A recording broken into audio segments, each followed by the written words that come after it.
our talk started and All right. people can come. Today's presenter is going to be Takahiro Iwatsuki. Am I saying that right? Iwatsuki? Yeah. Hiro. Hiro? Goes by Hiro. And Hiro got his bachelor's and his master's in Japan at Nihon University. And that was in Like physical education physical education. or kinesiology. It's kind of close enough. Gotcha. We save for questions for after the talk. Because we've got a long resume here. Like, I'm impressed by that. Okay, so you got your master's in education and psychology from Springfield College. And then you got a PhD, you were a research fellow and at Palacky? Palatsky University in Czech Republic. You've been all over the place. Yay. And a PhD in kinesiology in 2018. And served as an assistant professor at Penn State University from 2018 through 2022 before deciding that Hawaii is the place to be, and then came here as an assistant professor and progressed to associate this year. So Thank you. congratulations. All right, take it away here. All right, so thank you for coming. I didn't know who was coming, but I thought I'm going to see some professor that I don't know. So it's nice to see some faculty that I don't know. Okay, but so today's talk is how do we learn motor skills effectively, and today this is what I'm going to talk about. Then I'm going to talk about between 35 minutes to 40 minutes. Then talk a little bit about myself. Then talk about particularly two areas of, I would say, research on motor skill acquisition, basically how we learn motor skills. Then the one is autonomy or choice, and another one is expectation. And this past, I would say 2 years or so, I have been working on self-talk, basically how do you talk to yourself. It's really big sort of research area in psychology. So, but I'm not going to talk a lot about self-talk just because I already have enough to talk about, autonomy support and expectation on motor learning. Then I have one conclusion slide. Basically, I would say 2 take-home message, and that's it. All right, so I guess I don't need to really talk a lot about myself, but I came here 3 years ago. So first 2 years as assistant professor, and I just became an associate professor. And some of the classes that I teach, sports psychology and applied sports psychology. And some of you are thinking, how come I teach class related to psychology? So my background is obviously half psychology and half kinesiology. And say if you get anxious, sometimes you sweat. So that tells you the idea how mind and your body are closely related to each other. So when you take a look at the department, I would say the kinesiology department, usually one folks who knows kind of psychology. And that happened to me here.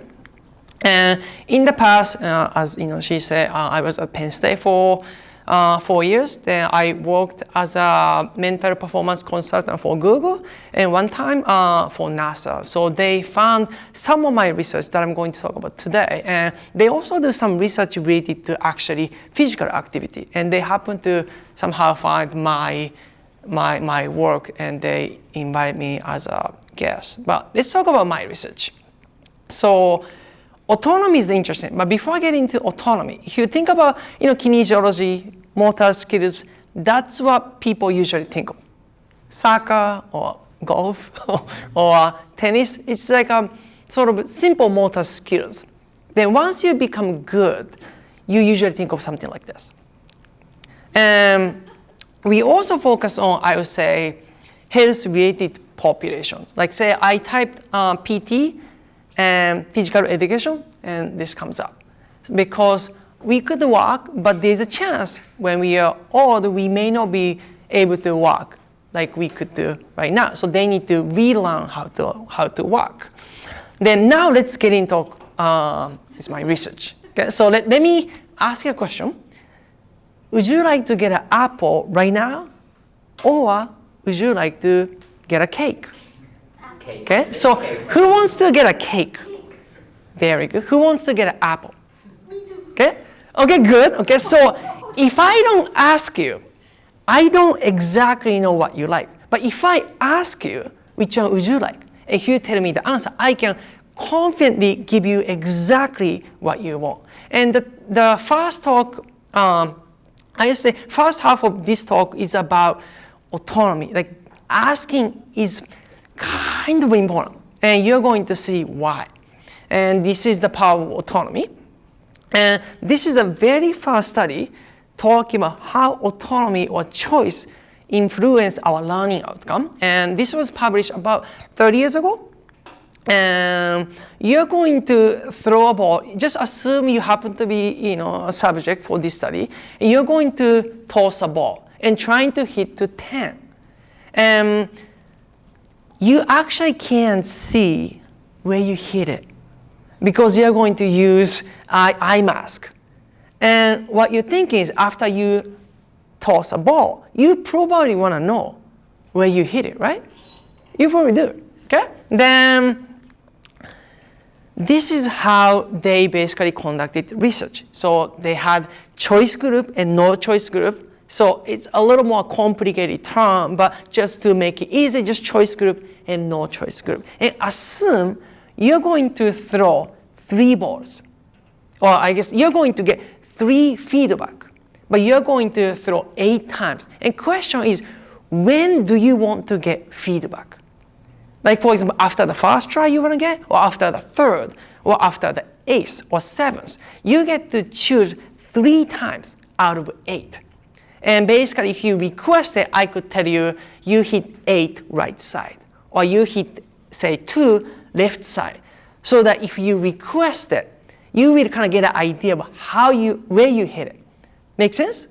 And question, when do you think you want to get 3 feedback? Anybody? First one. Okay, you want to get first one and 2 more you can get.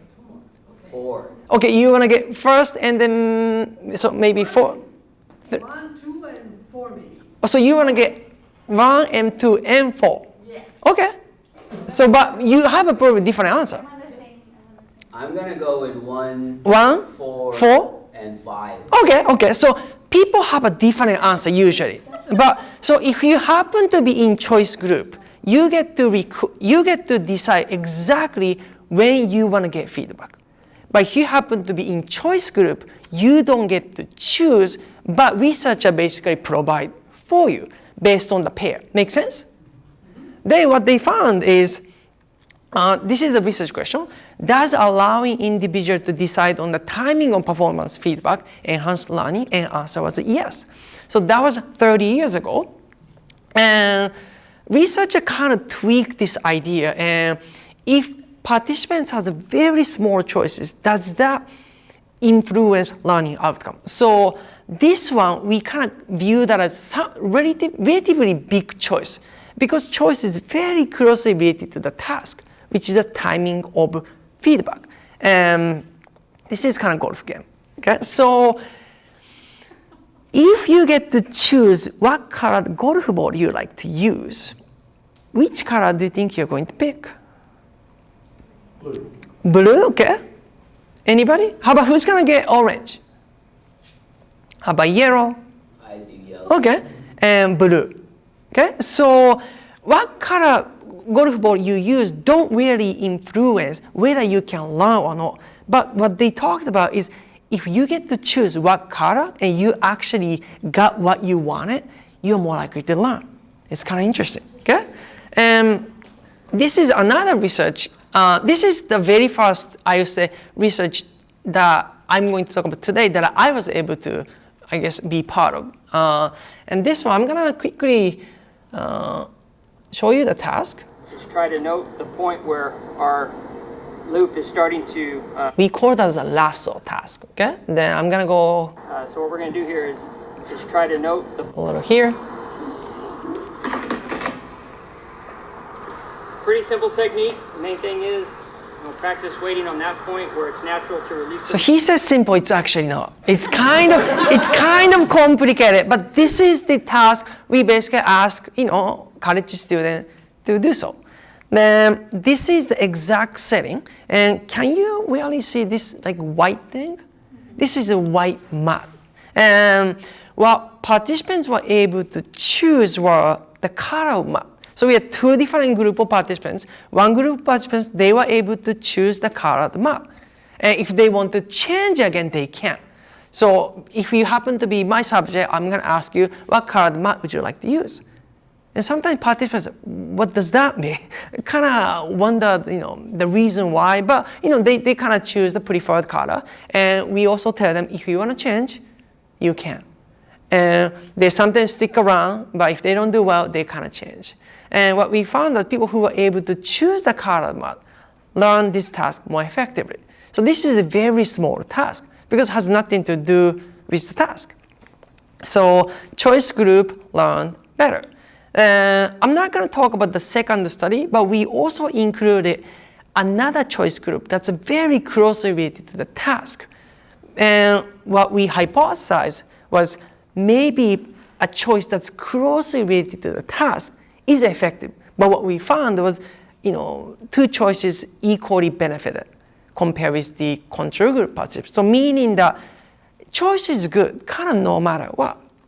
Now I'm going to talk about motor performance. So far we talked about learning outcome, meaning that some kind of practice day, then retention day, they need to come back to the lab again to perform again. But this one, only one time. And this is the first study that I conducted as a PhD student in Czech Republic. And this is the exact task. So have you seen like hand grip dynamometer? Okay. So task is you're going to just perform repeated maximum force production 8 times. And 4 times with your dominant hand, 4 times with your non-dominant hand. Then assume you happen to be my subject and you perform 1 time with the dominant and 1 time with the non-dominant. Then, depending on the group, if you happen to be choice group, you get to choose how you want to complete. You might say dominant, non-dominant, dominant, non-dominant, dominant, non-dominant. You could start with your non-dominant, but basically you get to choose, but if you happen to be control group, you don't get to choose. You're going to basically paired with another person. Make sense? Then question is, which group performed better? Then what we found is, if you happen to be in control group, you decrease a little bit. Kind of makes sense because it's kind of tiring. But if you were able to choose hand, you could sustain. You didn't increase, but you could sustain. And second study, this is also how choice influence motor performance. This is the running task. Who runs regular basis? Not student. Only one? Only one? Well, I used to. Okay, very good. How about who used to run? Okay, very good. Okay, some not so much. Okay, this involves, I guess, running, and I'm gonna kind of give you the experimental design and what we found and what we basically did. Day one, you're basically going to run. It's kind of tough. You're going to run until you can't run anymore. That's not good. But we call this as, depending on the stuff. But if you have a high stamina, you're going to run longer. But if you don't, you kind of finish quick. But we're going to increase the speed. We're also going to increase the incline. And you're going to hit the point where I can't do this anymore. And you basically stop. Then we are going to take the data to evaluate your stamina. If you have higher stamina, day 2, you're going to run a little bit faster than others. The day 1, we wanted to know how fast you should run on day 2. If you have a low stamina, you run kind of slower, but we wanted to set the same intensity for everybody on day 2. Then we had so he was my research assistant, now PT, physical therapist. So he is one of the good research assistants. Then, can you tell where they are? Anybody want to guess? You could tell some, right?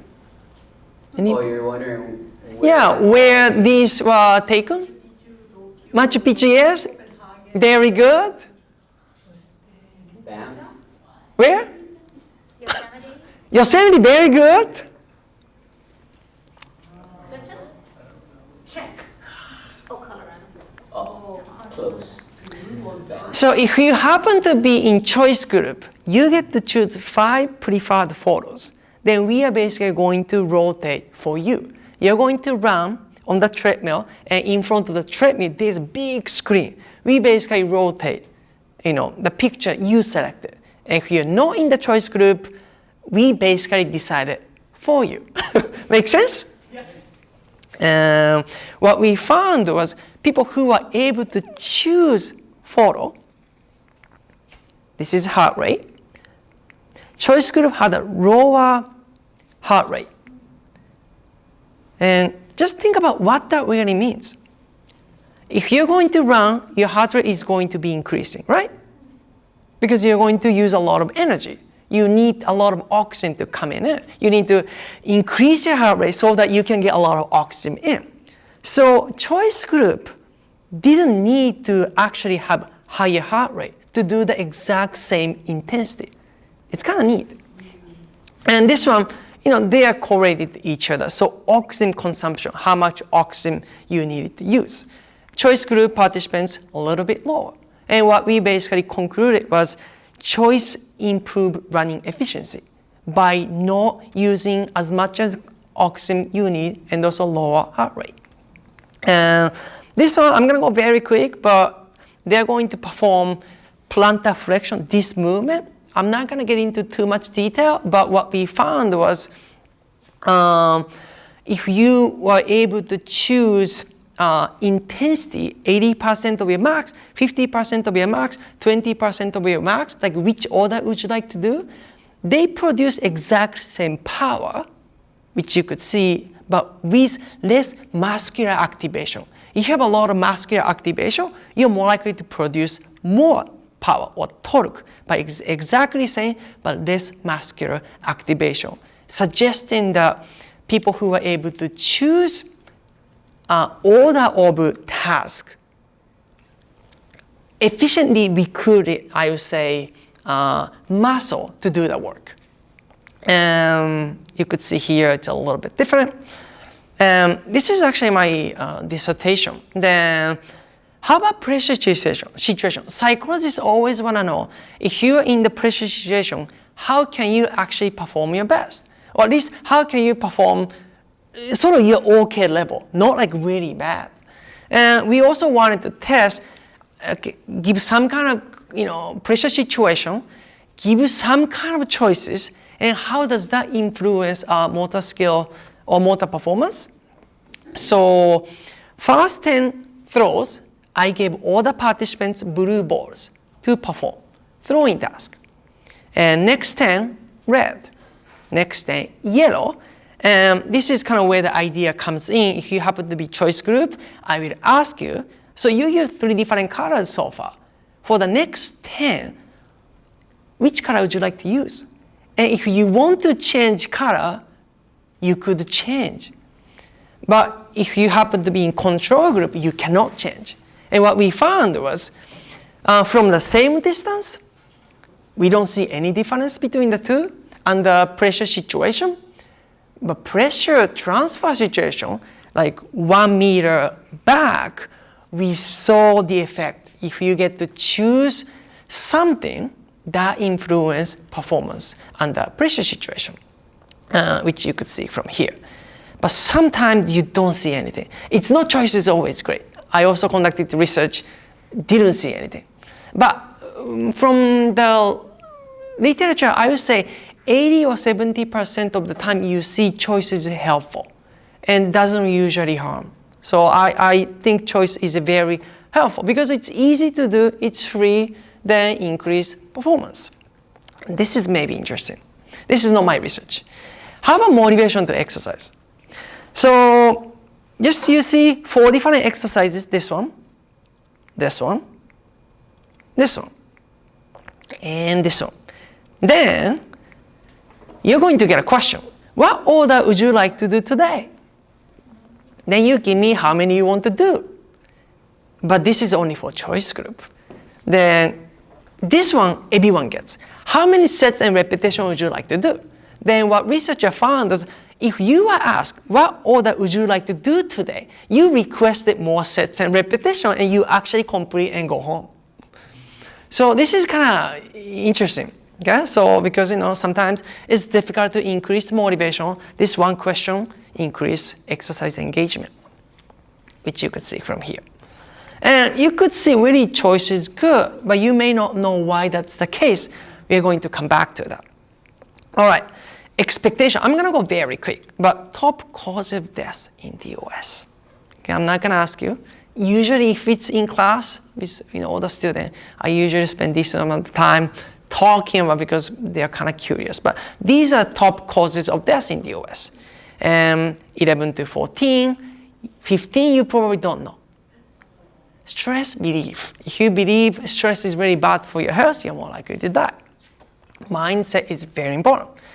This one, people who work at the hotel, they do a lot of exercise because they make, they change beds, they go to a different room, but they don't view that as exercise. But half of hotel workers are told, what you're doing is basically exercising, and half, nothing. Then what they found was people who were told what you're doing is exercising, they actually lost weight after 6 months. And also increased body composition, which is a very good thing. So placebo effect is kind of important. And another one, milkshake. If it's in class, I usually spend this amount of time with students. Where do I get, milkshake? But not today.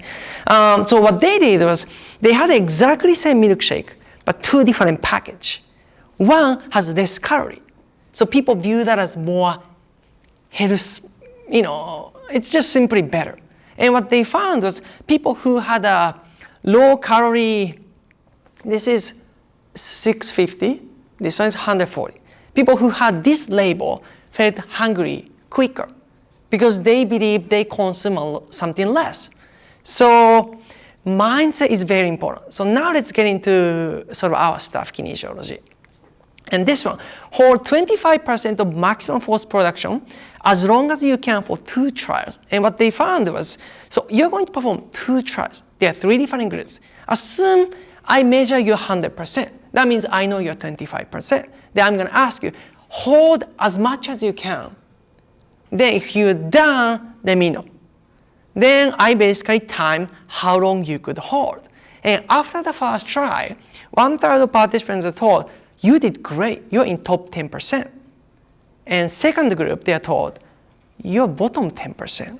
Then the last group, they get nothing. What they found was people who were told what you did was great from the first try, the second try, they increased the time a little bit. So self-confidence is very important, and those expecting to do well is very, very important. And this is my study. How about providing different success criteria? And just assume you're going to throw a ball to this target. 10 is great, 1 isn't great, but outside the target is the worst, okay?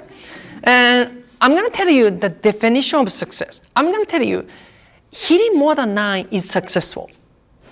But I could also tell you, hitting more than 6 is successful. And this is a lot easier because this is very tough.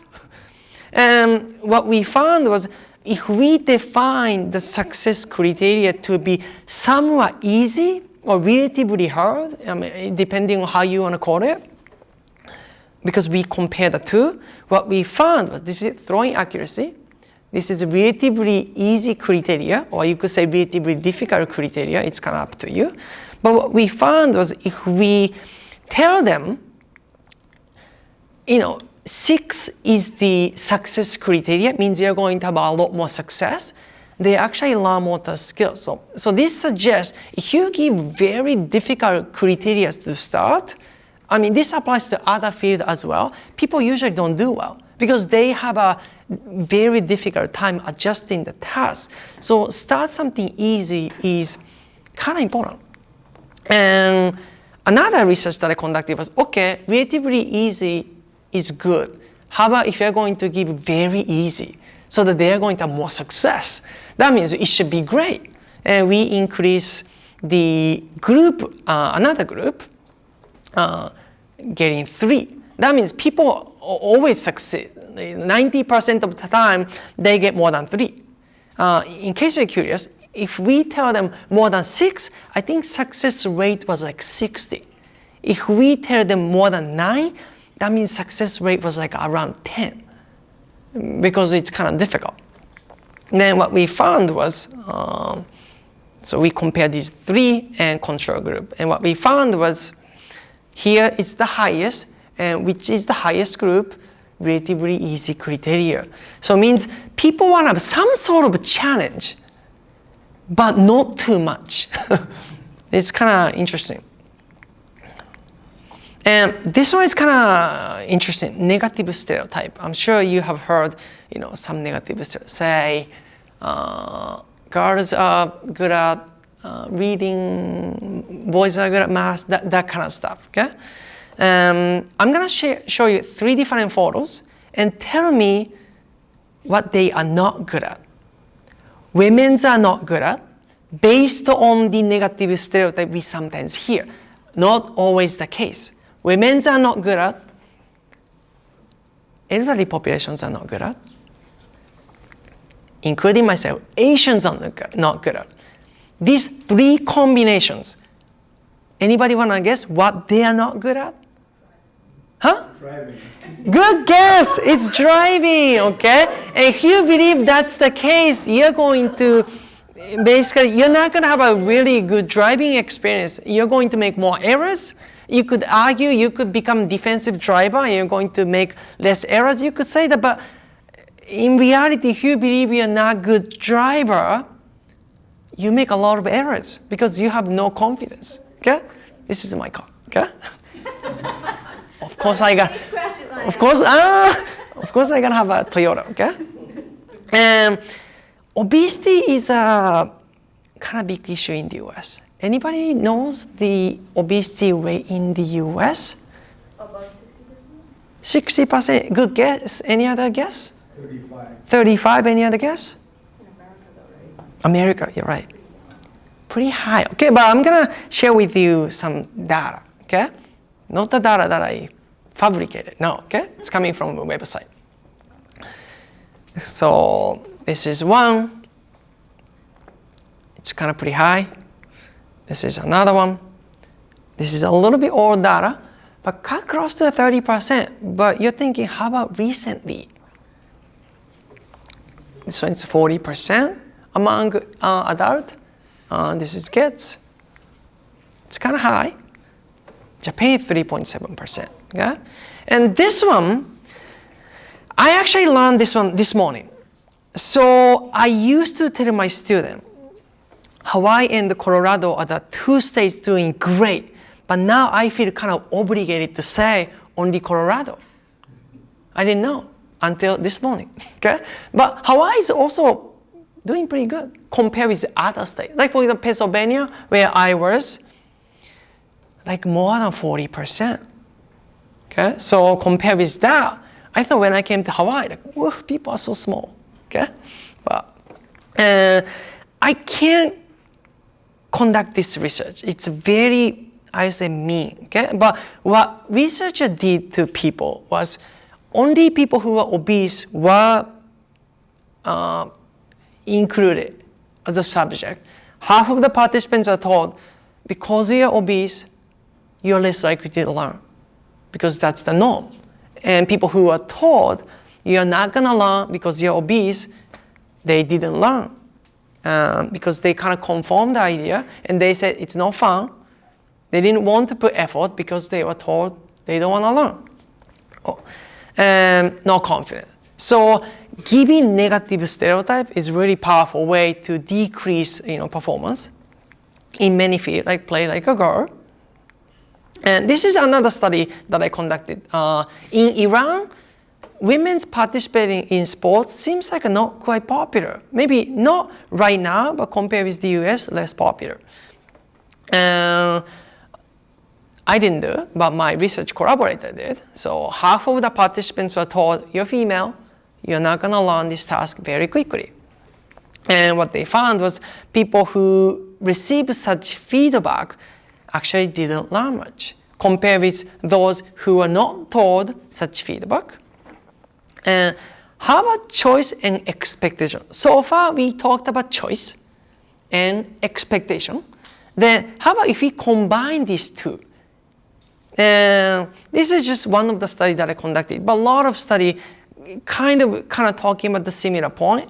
But we had basically two factors together, and we thought if you hit more than 3, your trial is going to be successful. Your trial is considered to be as successful, and they receive like more than 60% of success rate. And we also gave them particular board they wanted to use for their practice.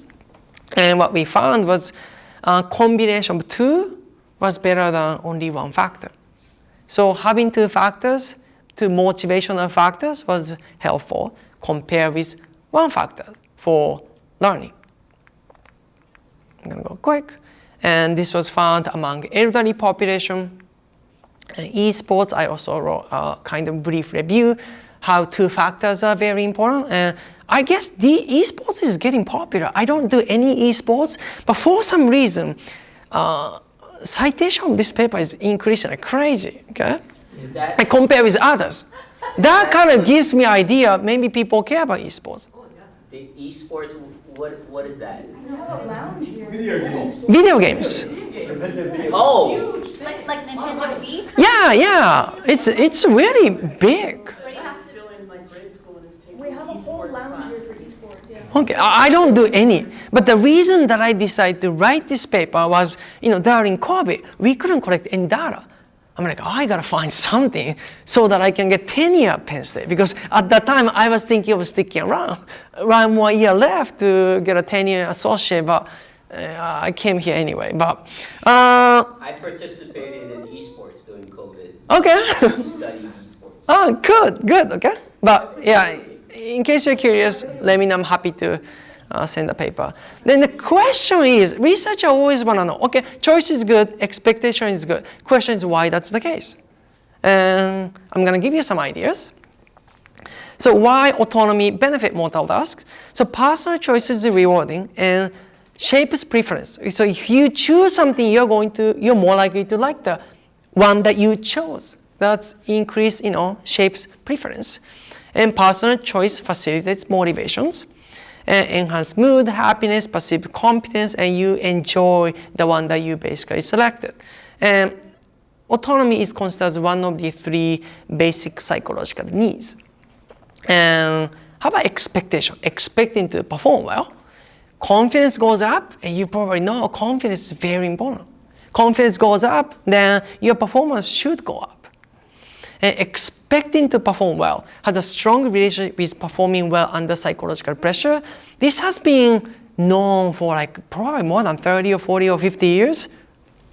When expectation increases, your anxiety goes down. That's why expectation is very important. So expectation is also considered as psychological need. So also I myself are kind of conducting one research using the idea of expectation. So in psychology, if you expected to learn, you're more likely to gain more skills. You're more likely to retain more information. Like if you're going to teach somebody, you're more likely to retain information. Okay, that's kind of unique, interesting. I want to use kind of that idea. And I tell half of the participants, after learning golf, you're going to teach others how to putt. And we were thinking, okay, people who are told you're going to learn later are going to learn motor skills effectively, but so far we found nothing. I'm not going to get into specific research, but I have been working on self-talk for the past 2 years, basically how you talk to yourself. This is the book chapter, 2 years ago, self-talk. Another one, self-talk, published recently. And have a positive self-talk versus negative self-talk. And this one, I have been spending 3 years, meta-analysis. I learned so tough, 3 years. And I submitted to the best journal in our field recently, impact factor was around 20. We thought we are going to get published, because my collaborators are one of the best in our field, but they didn't like it. We were waiting for 4 months. I think we are going to get, second round. We didn't. And this is another paper. self-talk. And these are my collaborators. All right, so just one slide. If you remember a talk from today, these two things that hopefully you're going to remember and maybe you can also use in your practice. So providing choice is more important than what people usually think of. So hopefully today, it's not like I convinced you, but hopefully I gave you different research lines or research ideas to show how small choice influence learning outcome. Say if you happen to be a teacher, if you're going to give two different exercises to students, instead of you deciding which one to start, maybe you could ask students to choose which one they want to start. If you have a no choice environment, it's really not ideal for success. It's not just, from my talk, from probably other sources that I'm sure you have seen this before. The second is enhancing expectation by giving positive feedback, or sometimes even lying, like, oh, you're doing great. That actually increase performance as well. Although you may not want to lie to boost expectation, but some people do, okay? Or providing easy criteria for success, especially at the beginning phase. Because beginning phase, the one, they gain confidence to keep going or they just give up. So that's why it's very important. And not expecting to perform well won't lead to a good performance, good outcome. And hopefully this talk kind of gave you some idea, like psychological interventions is kind of powerful. I didn't know so much, but after learning this area, especially during my PhD, there are a lot of psychological research kind of showing, how some factors influence learning outcome. And today, at least, I gave you two factors that influence, motor learning. And probably academic performance as well, because our field, really the idea first come from psychology. We can't take that idea, or can we use this idea in our practice, kinesiology. So that's a lot of idea really already came from psychology. But other than that, thank you so much. 38 minutes.